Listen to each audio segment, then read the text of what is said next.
হেলালের অপরাধ বলতে এখানে যেটি উঠে এসেছে, সে ওই সময়টাতে দায়িত্বে ছিল। তার দায়িত্ব অবহেলার কারণে এই ঘটনাটা সংঘটিত হওয়ার একটা সম্ভাবনা রয়েছে। এই এই মর্মে এজাহারে তার নাম উল্লেখ করা হয়েছে। জিজ্ঞাসাবাদে জানা গিয়েছে যে হেলাল ওই সময়টাতে তার ডিউটি থাকার কথা ছিল, বাট সে উপস্থিত ছিল না। তার দায়িত্ব অবহেলার কারণে এই ঘটনাটি হয়েছে বলে ধারণা করা যাচ্ছে। তাকে গ্রেপ্তার করার পরে সে যেটি তার নিজ মুখে উল্লেখ করেছে যে ওই সময়টাতে তার ডিউটি ছিল, বাট সে সময়টাতে সে উপস্থিত ছিল না। সে হয়তোবা অন্য কোনো কাজে ওখান থেকে চলে গিয়েছিল, বাট কাউকে যে সে বলে যাবে বা ওখানে ডিউটিতে দিয়ে যাবে এই বিষয়টি সে নিশ্চিত না করে ওই জায়গা থেকে লিভ করার ফলেই এই ঘটনাটি ঘটেছে বলে আমরা ধারণা করছি। তার এখানে নেগলিজেন্সি ছিল বিধায় তাকে অপরাধী বা অভিযুক্ত এখানে লিস্টেড করা হয়েছে। এটা যে ভিকটিম ছিল সোহেল সহ 12 জন মৃত্যুবরণ করেছে সেখানে।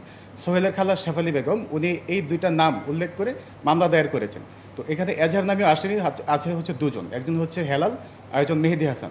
হেলাল হচ্ছে 1 নাম্বার, তো তাকে আমরা গ্রেপ্তার করেছি এবং মেহেদি হাসান বা অন্যান্য আসামি যারা আছে এখন পর্যন্ত অজ্ঞাতনামা, তাদেরকে গ্রেপ্তারে আমাদের প্রক্রিয়া চলমান আছে।